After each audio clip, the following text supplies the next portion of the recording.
Praise the lord, హల్లెలూయా. ప్రభు అయిన యేసుక్రీస్తు నామంలో మీ అందరికీ కూడా శుభములు తెలుపుకుంటున్నానండి. మరి ఈరోజు దేవుడు మీకు అందించబోయే సందేశం ఏంటి అంటే, you are God's masterpiece. మీరు దేవుని చేత ఉత్తమముగా చేయబడిన వ్యక్తులు అనే విషయాన్ని ఈరోజు నేను మీతో ప్రస్తావించబోతున్నాను.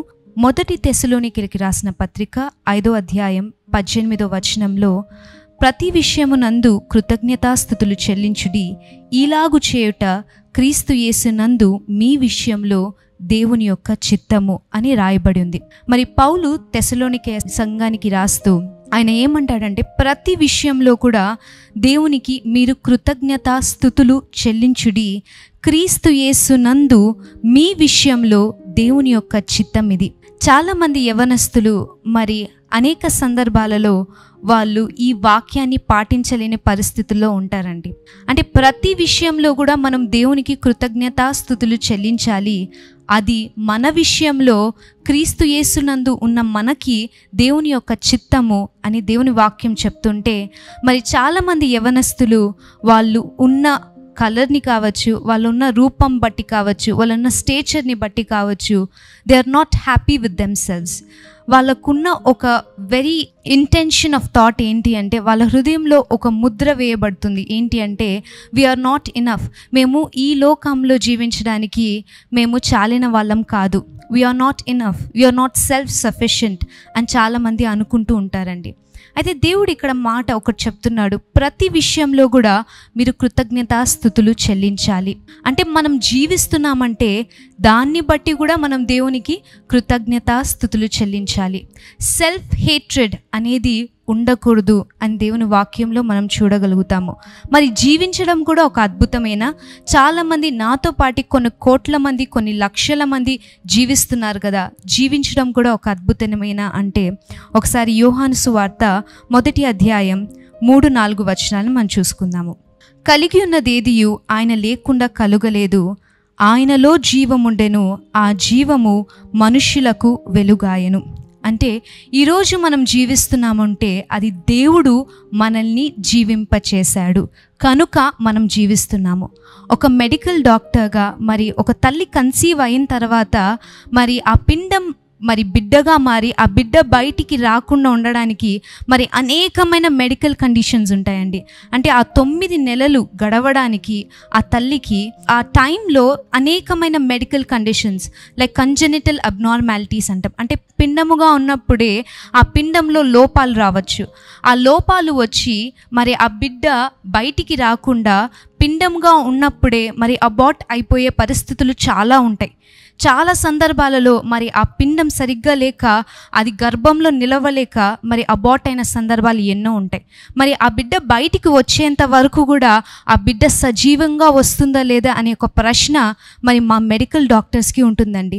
ఒకవేళ బయటికి వచ్చినప్పటికీ కూడా మరి ఆ బిడ్డ సరిగ్గా ఊపిరి తీసుకోలేకపోతే, బిడ్డ యొక్క లంగ్స్ సరిగ్గా లేకపోతే, ఆ బిడ్డ శ్వాసను సరిగ్గా తీసుకోలేకపోతే ఆ బిడ్డ జీవించలేక ఐసీయూలో కొన్ని నెలలు, కొన్ని రోజులు సతమతం అవుతూ జీవితంతో పోరాడుతూ మరణించిన బిడ్డల్ని ఎంతోమందిని నా ఎక్స్పీరియన్స్లో నేను చూశానండి. అంటే జీవించడం కూడా ఒక అద్భుతమే. The life that God has given you is very precious and we should be thankful to God about it. దేవుడు మనకిచ్చిన జీవితం అనేది చాలా ప్రశస్తమైనది. దాన్ని బట్టి మనం దేవునికి ఎల్లప్పుడూ కూడా కృతజ్ఞతాస్తుతులను మనం చెల్లించాలి. ఆ జీవం అనేది యేసుక్రీస్తు ప్రభువు మన కొరకు దాచిపెట్టి ఆ జీవాన్ని మనకిచ్చాడు. తేలికగా తీసుకోవడానికి వీలు లేదండి.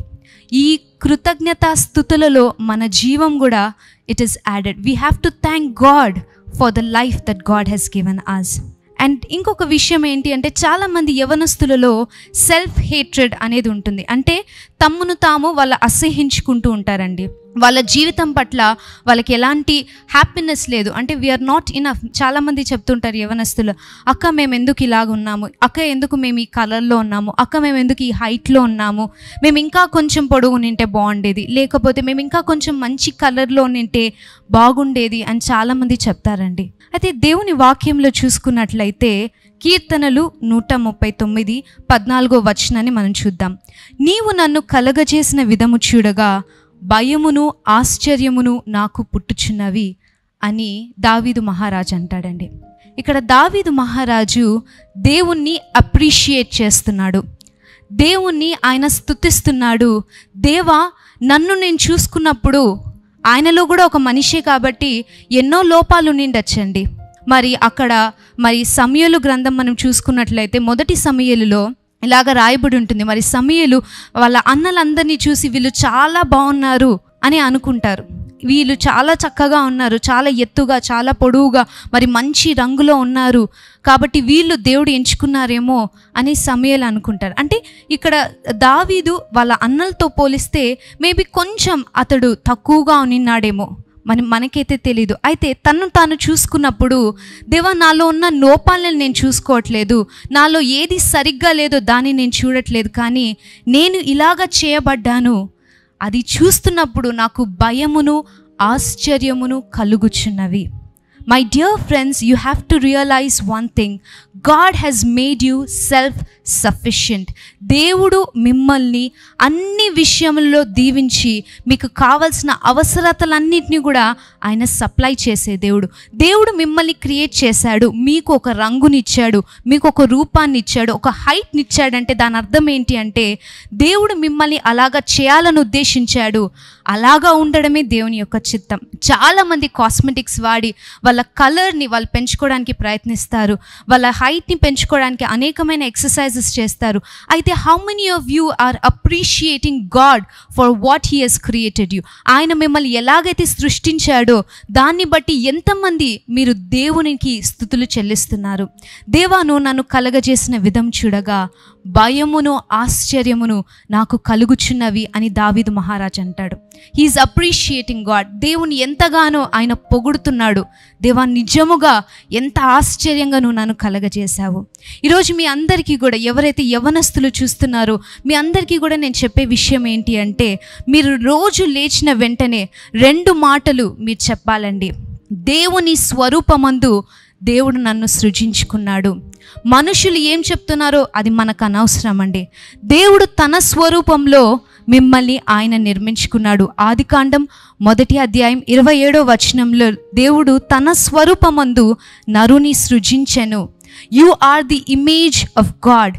దేవుడు తన స్వరూపంలో నిన్ను సృష్టించుకున్నాడు. కాబట్టి మీరు లేచిన వెంటనే, ఒకవేళ మీరు మీ యొక్క స్టేచర్, మీ కలర్ ఏదైనా సరే సఫిషియెంట్గా లేదని మీరు అనుకుంటుంటే, మీరు లేచిన వెంటనే ఒక మాట చెప్పాలి, I am created in the image of God. నేను దేవుని స్వరూపమందు చేయబడిన వ్యక్తిని. నేను ఎంతగానో చక్కగా దేవుడు నన్ను నిర్మించాడు. ఆయన నన్ను నిర్మించిన విధము చూడగా భయమును ఆశ్చర్యమును నాకు కలుగుచున్నవి అని మీరు దేవుణ్ణి పొగడాలండి.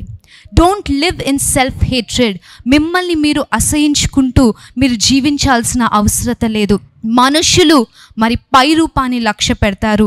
1 సమూయేలు 16వ అధ్యాయం 7వ వచనంలో మనం ఇలాగ చూసుకుంటాం. అయితే యెహోవా సమూయేలుతో ఇలాగ సెలవిచ్చెను, అతని రూపమును అతని ఎత్తును లక్ష్య పెట్టకుము. మనుష్యులు లక్ష్య పెట్టు వాటిని యెహోవా లక్ష్య పెట్టడు. మనుష్యులు పై రూపాన్ని లక్ష్య పెట్టుదురు, కానీ యెహోవా హృదయమును లక్ష్య పెట్టుదురు. So do not seek to be accepted by people. మనుష్యులు మనల్ని అంగీకరించాలని మీరు చూడొద్దండి, దేవుడు మిమ్మల్ని అంగీకరించాలి అని మీరు చూడండి. Always confess these words. ఎప్పుడు కూడా మీరు మీతో ఈ మాటలు మీరు చెప్పుకోవాలి, నేను దేవుని స్వరూపమందు నిర్మించబడ్డాను. దేవుడు నన్ను ఎంత చక్కగా నిర్మించాడంటే, ఆయన నన్ను కలుగజేసిన విధం చూడగా భయమును ఆశ్చర్యమును నాకు కలుగుచున్నవి. మై డియర్ ఫ్రెండ్స్, మీ అందరినీ కూడా దేవుడు చాలా చక్కగా నిర్మించాడండి. మరి పిండం దశలో మీరు చనిపోకుండా ఆయన మిమ్మల్ని కాపాడాడు. మీకు దేవుడు అన్ని అవయవాలను కూడా చక్కగా అమర్చి కావలసిన పోషక పదార్థాలన్నీ కూడా ఇచ్చి చక్కగా మీరు జీవించే విధంగా దేవుడు మిమ్మల్ని మీ తల్లి గర్భంలో నుండి బయటికి తీసుకొని వచ్చాడు. ఇన్ని సంవత్సరాలు దేవుడు మిమ్మల్ని కాచి కాపాడాడు. కాబట్టి దాన్ని బట్టి ప్రతి విషయంలో కూడా దేవునికి కృతజ్ఞతాస్తుతులు చెల్లించండి. But do not live in self hatred and remember this fact that you are God's masterpiece. మీరు దేవుని చేత ఉత్తమముగా చేయబడిన వ్యక్తులని మీరు గ్రహించాలి. మరి దేవుడి వాక్య భాగాన్ని మీ వినికిడిలో దీవించలాగున ఒక చిన్న ప్రార్థన చేసుకొని ముగించుకుందామండి. గొప్ప దేవా, సర్వశక్తిమంతుడా తండ్రి, మీ ఘనమైన నామాన్ని బట్టి మిమ్మల్ని స్తుతిస్తున్నాం, మిమ్మల్ని ఆరాధిస్తున్నాం తండ్రి. ఎంతమంది అయితే తండ్రి మరి ఈ సందేశాన్ని విన్నారో దేవా, వారందరి హృదయాలతో మీరు మాట్లాడమని నేను ప్రార్థిస్తున్నాను. Lord, those who are living in self hatred, ఎంతమంది అయితే తండ్రి తమను తాము అసహించుకుంటూ తమలో ఏ మంచి లేదని భావిస్తున్నారో దేవా, వాళ్ళందరి హృదయాలతో మీరు మాట్లాడండి తండ్రి. లెట్ దెమ్ నో దేవా, వాళ్ళు తెలుసుకున్నట్లుగా వాళ్ళ నేత్రములను మీరు తెరవమని నేను ప్రార్థిస్తున్నారు తండ్రి. మీరు వారిని మీ స్వరూపంలో నిర్మించుకున్నారు తండ్రి. ఒక మాస్టర్ పీస్గా మీరు నిర్మించారనే సంగతి దేవా వాళ్ళు తెలుసుకున్నట్లుగా తండ్రి, మనుషులను దేవా వాళ్ళు లక్ష్య పెట్టకుండా దేవా నీ కొరకు మాత్రమే వాళ్ళు జీవించుటకు సహాయాన్ని ఇవ్వమని కోరుకుంటూ దేవా, వింటున్న ప్రతి ఒక్క బిడ్డని దీవించి ఆశీర్వదించవలసిందిగా కోరుకుంటూ యేసుక్రీస్తు వారి నామంలో ప్రార్థించి అడిగి వేడుకొని పొందినాం తండ్రి, ఆమెన్. మరి మీరు చూస్తున్న ఈ జోసెఫ్ ప్రసన్న కుమార్ అనే యూట్యూబ్ ఛానల్ని తప్పకుండా సబ్స్క్రైబ్ చేసుకోండి. ఇప్పటి వరకు ఎవరైతే సబ్స్క్రైబ్ చేసుకోలేదో తప్పకుండా సబ్స్క్రైబ్ చేసుకోండి. ప్రతి ఉదయం 6 గంటలకి ఒక షార్ట్ మెసేజ్ అండ్ ఒక చిన్న ప్రేయర్, ఆ రోజుకి కావాల్సిన ప్రేయర్ మీ కొరకు చేయబడుతుంది. సో తప్పకుండా సబ్స్క్రైబ్ చేసుకోండి, నోటిఫికేషన్ బెల్ని క్లిక్ చేయండి. అండ్ మీ టెస్టిమనీస్, ఎలాగా ఈ వాక్యం మీ జీవితంలో మరి దేవుడు ప్రభావితం చేస్తున్నాడు అనే టెస్టిమనీస్ని మాతో మీరు కామెంట్ బాక్స్లో షేర్ చేయవలసిందిగా కోరుకుంటూ, God bless you all, amen.